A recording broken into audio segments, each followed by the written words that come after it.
So welcome. So happy to have you here tonight for any number of reasons. But let's start by talking about what the president did on this anniversary of the Dobbs decision. This is a community that cares deeply about reproductive justice. And tomorrow, actually, is the anniversary of the Dobbs decision. But because we're Jews, we start the night before. So it's actually the day of Shabbat. So can you tell us what the president did? Sharon, if I may, can I say a couple of things? Yes, absolutely. I know this is your show, but can I just... Your phone off. So first of all, thank you so much for having me here this evening. It is an honor and a privilege to be sharing this moment, the spiritual moment, with all of you, especially as we head into Pride Weekend in New York City and where we are currently in history in this moment. So I'm here sitting in front of you because of many, many reasons. My mom, my dad, who I come from, the history, my roots, but also the people who have had my back for these past couple of years. And I want to lift up a couple of people who are here. Randy, I want to lift you up.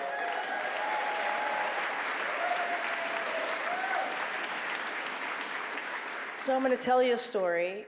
When the time came for the president to start thinking about who was going to replace my predecessor, Randy came to me and she said, I will do whatever you need. You tell me what you need me to do and I will have your back and make sure that you get the position. And she also asked me, are you ready? Are you sure? And she did. She had my back, and she always has. I've known Randy for many, many years, and she's always been incredibly kind and supportive of my career. And so, Randy, thank you so much. And one of the reasons, besides all of you, and of course you, Sharon, that I said yes, is because Randy asked, because I said to her, I would do anything and go anywhere for Randy.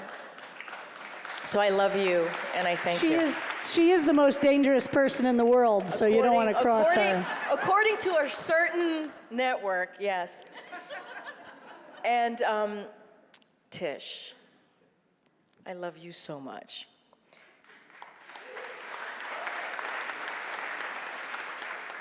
So I have learned a lot from Tish, the Attorney General, to be more appropriate. So I ran her public advocate race during the general election. I had the honor of doing that. And I knew the Attorney General before then and when she was a city council member. And I remember being a young political operative and watching her blaze through the city council and how brilliant she was and how incredible she was. And I remember, as a young operative, wanting to have the opportunity to work for you. And so when I had that opportunity, when you were running for public advocate, I jumped on it. And what I've learned from you is your strength, your bravery, and you are an amazing orator. I love listening to you speak, but also your heart. And one of the things that I remember when I was running her campaign is we would go to the Bronx, we would go to Washington Heights, we would go to Brooklyn, we would go to Queens, anywhere in Manhattan, and people just loved Tish. And it's because every time she went out there, she led with love and heart. And so thank you for being a wonderful mentor and leader.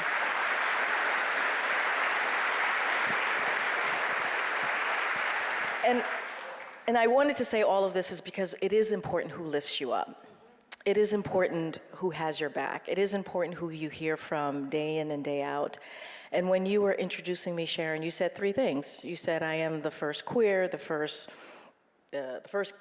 immigrant, and the first person of color. And I represent a lot of communities. And those are the communities that help me get through the day. I feel those communities all the time, whether I'm in the streets, whether I'm, going to the grocery store, going to my kids' school. They come up to me and they tell me how much they appreciate me. Some folks come crying and tell me how important it is because guess what? Representation matters.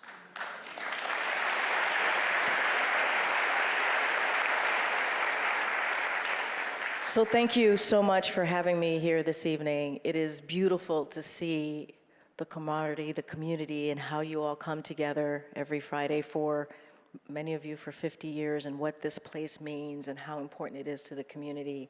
And I feel it. I feel it right here. So thank you.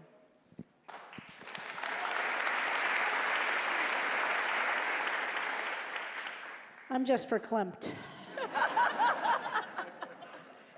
And I know you had a lot of experience working in Jewish districts, but I suspect the synagogues you dealt with and the rabbis you dealt with were a little bit different Very than this. different. Very different. Very different. But Sharon, that says a lot about you, right? I mean, you Well, built we're not you Borough Park. built this. Yeah, we're not Borough Park, though. That's the thing, is No, we're not Borough I Park. mean, you got to get your flowers. You got to get your flowers. Thank you for doing what you have done for the past 50 years.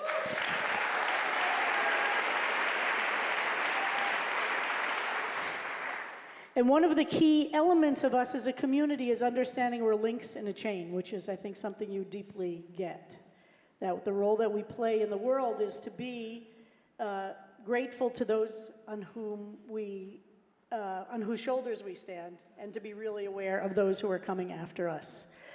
So I'm wondering if you, before we go to the Dobbs decision, because we'll get back to Dobbs, we'll get back to that, but because of what you said before, maybe would you talk a little bit about your family and how you got to be the person you are? And I think a lot of us relate to coming from families that didn't initially accept us as LGBT people, and the journey that you've gone through, I think, would be very meaningful for people. Thank you for reading my book. I appreciate Yes, that. I love your book. Everybody, I left it at the back of the room. Let's not be selling my book right now. I cannot do that as a government employee. But thank you for reading it. Asterisk. And Karine actually reads it on Audible, by the way. That's true. She's the narrator on Audible. I'm not selling it, I'm just letting people know. Okay. So writing my story, telling my story was actually very hard. It was a very difficult journey. I have a lot of ups and downs, as you know. And the reason why I tell my story is I hope that it helps many people that come behind me or who look up to me, and so they can hear and see someone who's gone through some incredibly difficult times, but made it through and succeeded. But I also made it through and succeeded because of my parents. As much as complicated that relationship is, and I think some of you may understand this, I love them dearly, and they've always supported me every day of my life, obviously. But when I came out, it was really hard. It was really hard. I was 16 years old, and it's actually a little bit of a long, convoluted story, but I was 16 years old. Both my parents are from Haiti. We specialize in long, convoluted stories here. I forgot where I am. And they're very conservative, grew up incredibly conservative. I went to Catholic school throughout my life, elementary, high school. And, coming from where they came from, they came to this country, like many other immigrants, for the American dream and to make it, to try and make it. And of course, the American dream means different things to different people, and many people do not. Sometimes it's truly not a reality for many, so I want to put that out there. But when I came out to my mom, I said to her, "Mom, I'm a lesbian." She looked at me and she said, "I do not know what that is." And she has a very, very heavy Haitian accent. She looked at me and was completely confused. And I had to describe and give her the definition of what that was. She looked horrified and then proceeded to disappear and did not want to have the conversation again. And we did not talk about it for years. And so I essentially went back in the closet. But the beauty of my story is I've actually been out for almost my entire adult life. But it had to be in doses. It had to be with certain people. I had to be incredibly careful. And it's been a journey. So two other things I want to say about my mom.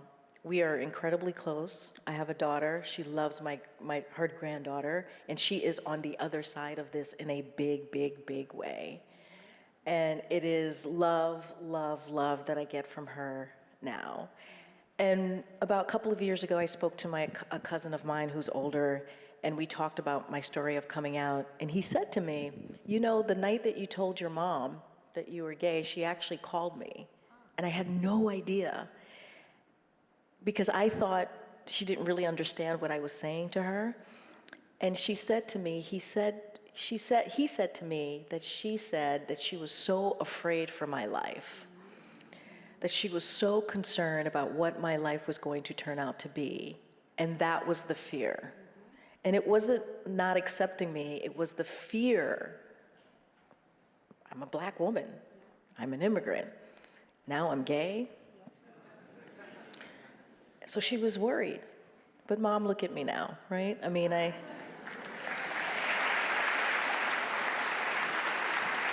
think it's really important to remember that people change also, and that They evolve. that People evolve. not just us, Yeah. right? That people evolve, and the people evolve best when there's an environment in which we can hope and pray that they do, Yeah. but that love remains so deeply. So I have a very serious question. How do you not scream from behind that podium? How do you hold it together? So a couple of things. When I walk into the White House, I'm always in awe. Because statistics say that I should not be there. I should not be in the office that I have. I should not be standing at the podium every day. I should just not be on the grounds. And so every time I walk on the White House campus, it is amazing. It is special. So that's the first thing. The second thing is I get to speak for the President of the United States, guys.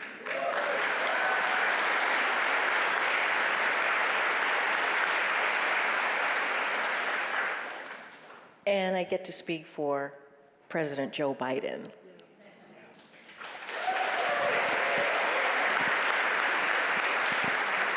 And what I mean by that is I would not be doing this job for anybody else.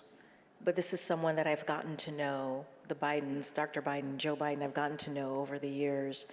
And what you see is what you get. Complete heart, understanding of where we are in this moment, and wanting to do good and change hearts and minds and really truly make a difference for people who have been left behind. And that's what you've seen that's what you've seen in the last 2 years. So to answer your question, it is easy for me to be at that podium because I can sleep at night because I know who I work for and I know exactly what we're doing every day. And so maybe we can swing back to that first question, given that this is the anniversary of the Dobbs decision. Can you just tell us what the president did today? So, wow, what happened a year ago, as all of you know, was devastating. Just think about it. Roe was the law of the land for nearly 50 years. And the Supreme Court justice took an action to take away freedoms from millions and millions of women, of people across the country because they wanted to. And then threatened to take away our rights and other people's rights. It doesn't stop there. And it was devastating. It is devastating. This is where we are in this country, the realities of where we are. And that's why we have to continue to speak up, and that's why we have to continue to fight. And that's what this president and this vice president is doing. So he signed an executive order. It was the third one that he signed in a year, trying to figure out how we can, on the federal level, continue to offer and protect access to contraception, access to reproductive health, which is incredibly important because since the Dobbs decision, we have seen stories after stories after stories about lives that have been lost because of this decision. And so this is the reality that we're in. So that's what he did today, continuing to take those efforts. He's going to continue to do everything that we can, but the reality is we need Congress to act and to restore Roe. That's what we need to happen. But you've seen this vice president who has been a leader in this. We've had state legislators, about 80 state legislators to the White House last week, some of whom were in blue states who have managed to fight some of these really horrible pieces of legislation, and some of them are in red states who some of these legislations have been enacted. Just think about it, more than 300 pieces of legislation across the country to take away freedom.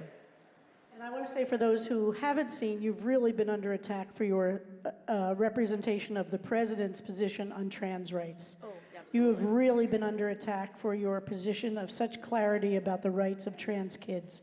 And I know this congregation is very grateful to you and the president for those positions. And I know you've taken a lot of heat from people in the room with you there, as well as from various TV, how shall we say, networks, right, so.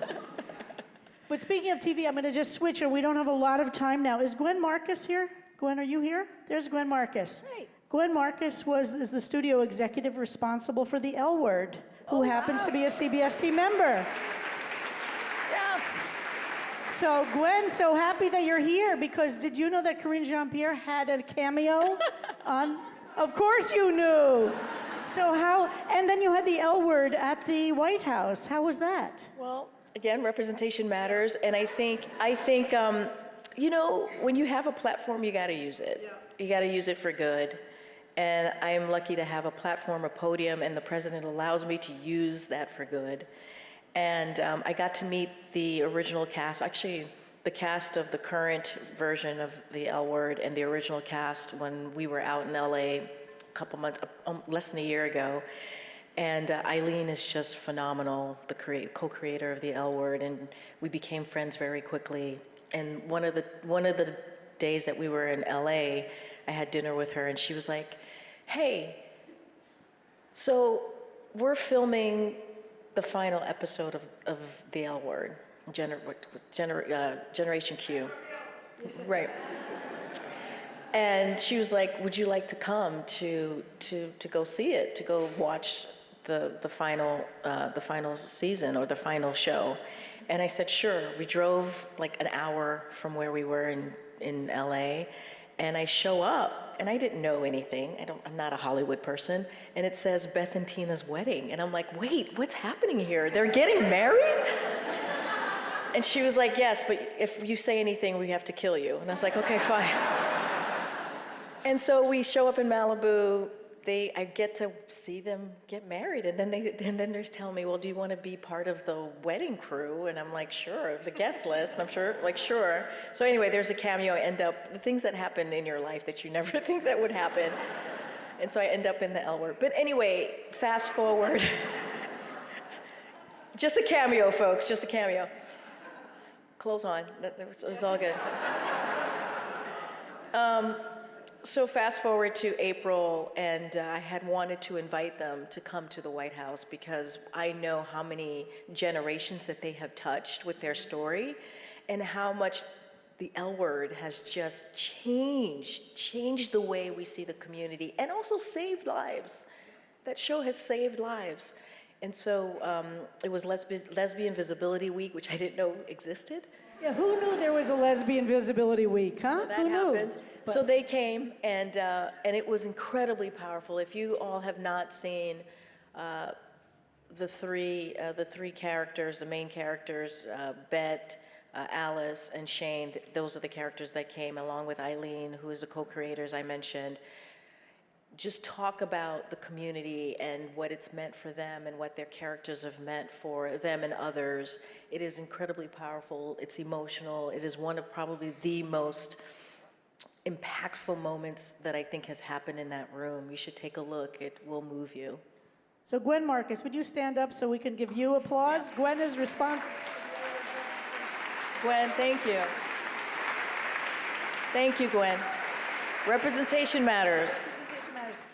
So we have to wrap it up so we could return to our service and continue this pride. But we're a 501c3 religious organization, so we can't endorse a candidate for So office. here's the good thing, I can't actually talk about it. Okay, As a so we're not government right. official, I can't even talk about campaigns or We're 2024. not talking about campaigns. So Who's we talking can't. about? I'm not talking about a So campaign. I can't. No, so not either we of us. see each other, we're here. We are here together. But we are deeply engaged in a commitment to the future of our country, of our world, deeply committed to the issues of justice. And I'm wondering what you could say. We have a lot of young people are here today, too. I mean, you were born after this synagogue was founded, which is pretty moving. That when this synagogue started, nobody could have imagined Karine Jean-Pierre. And here you are. So I'm wondering if you would speak to the young people in our community, and how would you give people strength and hope to take the struggle further and to hang in even when things are really difficult? So, a couple things. You know, you mentioned 50 years and all of the work that you all have done and the social justice issues that you all have worked on, which is incredibly important as we move our story along. And even with me at the podium, even with the work that you've done, Sharon, you look at where we have been the last year or two, and it's scary. It's incredibly scary. You think about state houses, more than 600 pieces of legislation that are anti-LGBTQ legislation that are out there across the country. Hundreds of those are anti-transgender, especially hitting our transgender kids.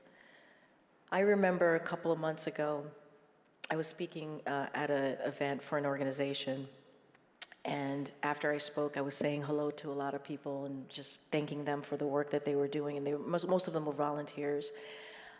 I met two moms, separate of each other, and one was from Oklahoma, one was from Texas, and they literally told me the same story, didn't know each other. And their story was that they were a mom living in this state, and they were trying to protect their trans kid. And they didn't know what else to do except leave the state.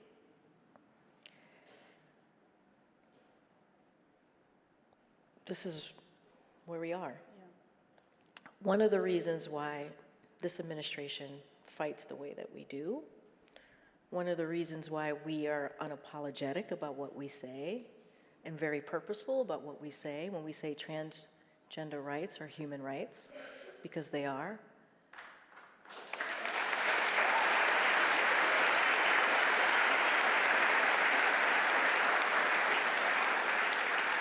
And so what I will say to young people is that you should not have to be brave to be who you are.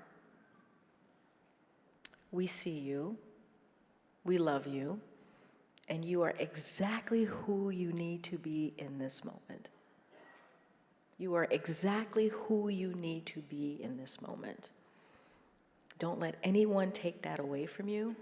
And if you feel that you're alone, just think about this president, just think about me, just think about Sharon, just think about Randy, think about Tish.